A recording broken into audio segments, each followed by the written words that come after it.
कुछ समय पहले ही शादी हुई थी। हम एक साथ बहुत खुश थे। शाहिद मेरा बहुत ख्याल रखते थे।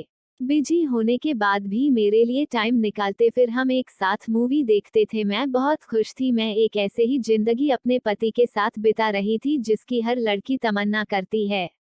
आफरीन, तुम्हें पहुंचकर मुझे एहसास हुआ कि मेरी जिंदगी में जो कमी थी वो पूरी हो गई है। तुम जैसा जीवन साथी पर तुम्हें बहुत खुश हैं। शाहिद, आप जैसा जीवन साथी भी हर लड़की के नसीब में नहीं होता है। मुझे जिंदगी और मौत से कभी डर नहीं लगा, पर्याप्त से बिछड़ने का ख्याल भी मुझे डरा देता है। फिर एक रात मेरी आंख खुली तो शाहिद रूप में नहीं थे। यह शाहिद कहाँ चले गए? आफरीन उनके रूम से बाहर जाती है तो शाहिद सोफे पर बैठे फोन पर बात कर रहे होते हैं। इस टाइम किसकी कॉल आ सकती है? शाहिद फोन बंद करके वापस आने लगता है तो आप ग्रीन को खड़ा देख के हैरान रह जाता है। आफरीन, तुम कब उठी? किसके कौन थी? किसी की नहीं, बस वो एक ऑफिस का काम था, वही डिस्कस कर रहा था। आप सो नहीं पाती? वह सारी रात यही सोचती रहती है कि आखिर इतनी रात को किसकी कॉल आ सकती है। कहीं शाहिद मुझे धोखा तो नहीं दे रहे? नहीं नहीं, ऐसा नहीं हो सकता। शाहिद तो बहुत मोहब्बत करते हैं मुझसे। शायद अब लगातार घर में लेट आने लगे थे। वो मुझे इग्नोर करने लगे और अकेले में कुछ सोचते रहते। मैं यह देखकर बहुत दुखी होती पर कुछ न कहती। फिर एक दिन मैंने पूछ लिया, शाहिद आप मुझे बिल्कुल भी टाइम नहीं थी। मैं सारा दिन आपका इंतजार करती रहती हूँ। आप घर आकर भी काम में बिजी रहते हैं। मेरी जान, आजकल ऑफिस में बहुत काम होता है इसलिए तुम्हें टाइम नहीं दे पाता।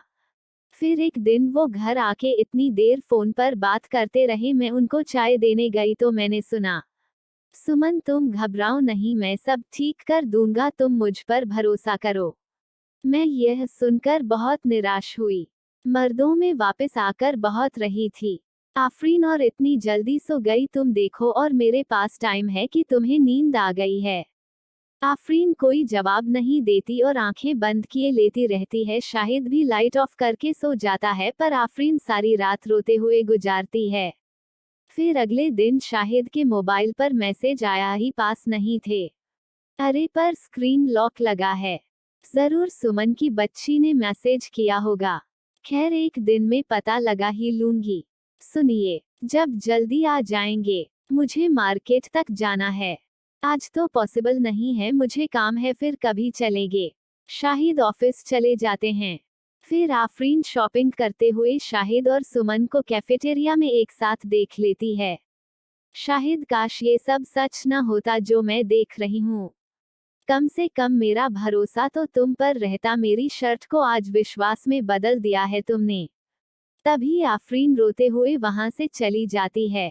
शाहिद, तुम्हें थैंक यू बोलने के लिए मेरे पास शब्द नहीं है। तुमने मेरी बहुत हेल्प की है कि तो किस्मत ने मुझे तुमसे मिलवा दिया और मैंने तुमसे हेल्प करने को कहा, वरना मैं तो अब तक अपने पति के इलाज के लिए पैसे जमा नहीं कर पाती।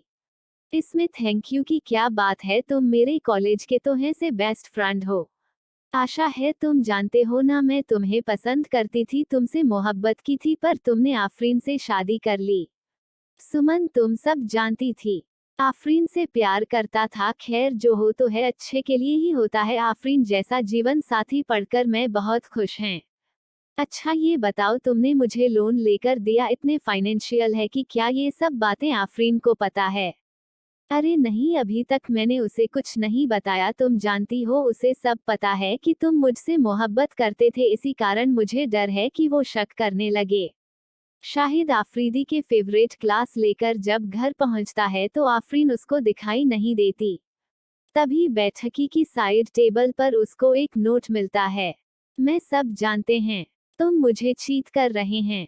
आज अपनी आंखों से तुम्हें सुमन के साथ डेटिंग करते हुए देखा है। तुम जैसे बेवफा के साथ रहने से अच्छा है मैं अपने माता पिता के घर चली जाओ। शायद ये सब पढ़कर बहुत दुखी हो जाता है कि आप कितना गलत समझ रही है। वो सब ठीक है, मैं भी उसे नहीं बनाऊंगा। अब उसमें सोच भी कैसे लिए कि मैं सूचित कर रहा हूँ। समय गुजरता जाता है, मेरी और शाहिद की कोई बात नहीं होती। मैं घंटों उसके फोन का इंतजार करती रहती हूँ। खाना पीना भी छोड़ दिया था मैंने। इतने दिन हो गए शाहिद ने मुझसे एक बार भी कांटेक्ट नहीं किया। इधर शाहिद भी आफरीन के बिना वहां से जाका है। साथ सोती थी, मेरे साथ ऐसा करती थी, फूलों की जो मेरे दिल में बसर करते हैं। एक लम्हे को भी झुकना भी गवारा न था उसको। रोते रोते वो मुझसे कहा करती हैं, बेवफा समझकर रूठ के लिए अनजाने में। छोटू मेरे साथ जीने मरने की रॉयल्टी किया करती थी। बहुत किस्मत की थी। शिविर है, मुझे सिद्ध होते भी आफरीन स्थित छोड़ दो। तुम तो उससे मोहब्बत करती हो ना, तो चलिए क्यों नहीं जाती वापस। सब कुछ जानने के बाद भी आप ऐसा कह रही हैं। हाँ, क्योंकि तुम्हें इस तरह दुखी नहीं देख सकती मैं। शाहिद तुमसे प्यार करता है। गहनों के बस इतने दिनों से कोई कॉल कोई मैसेज नहीं किया, उन्होंने सुमन के साथ ही होंगे। आफरीन देखो, शादी के बाद औरत को ही कॉम्प्रोमाइज करना पड़ता है, बहुत सी बातों को बर्दाश्त करना पड़ता है। इतनी सी बात पर घर छोड़कर नहीं आ जाती। इतनी सी बात है क्या, मैंने उसे सुमन के साथ देखा है जो उसे पसंद करती थी। कभी कभी आंखों से देखा और कानों से सुना भी सच नहीं होता, तो मुझसे बात किए बिना ही घर छोड़कर आ गई हूँ। लड़की को बहुत सी बातों को बर्दाश्त करके हस्बैंड के साथ कदम से कदम मिलाकर चलना पड़ता है, वरना घर नहीं बसते। हेलो आफरीन, मैं सुमन बात कह रही हूँ, प्लीज अपना घर खराब मत करो। ऐसा कुछ भी नहीं है जैसा तुम सोच रही हो। मेरे पति बीमार हैं और उनके इलाज के लिए मुझे पैसे चाहिए थे, तभी मैंने शाहिद शहर भरी थे। आफरीन को अपनी गलती का एहसास होने लगता है और वो शाहिद को फोन करती है। हेलो हूँ शाहिद, मैं घर आना चाहती हूँ, तुम्हारे बिना नहीं रह सकती। मैं अभी होते हैं तुम्हें मैंने। शाहिद मुझे माफ कर दे, मुझे आपको बिना बताए घर छोड़कर नहीं जाना चाहिए था। क्या हमारे दरमियान थरस्ट इतना कम था कि तुमने जो देखो उस पर विश्वास कर लिया, पूछा तक नहीं। आपको पता है मैं आपसे बहुत मोहब्बत करती हूँ। किसी और के साथ देखकर मैं बर्दाश्त नहीं कर पाई। इसमें मेरी भी चलती है, मुझे तुमसे छुपाना नहीं चाहिए था। तुम रूठ जाओ मुझसे, ऐसा कभी न करना। मैं एक नजर कुछ 10 हूँ, ऐसा कभी न करना। मैं पूछ हारून 100 सवाल करके तुम कुछ जवाब न दो, ऐसा कभी न करना। मुझसे ही मिलके हंसना, मुझसे ही मिलके रोना, मुझसे बिछड़ के जीरो, ऐसा कभी न करना। तुम चांद बन के रहना, मैं टेक रहूंगी। किसी रूस तुम न निकलो, ऐसा कभी न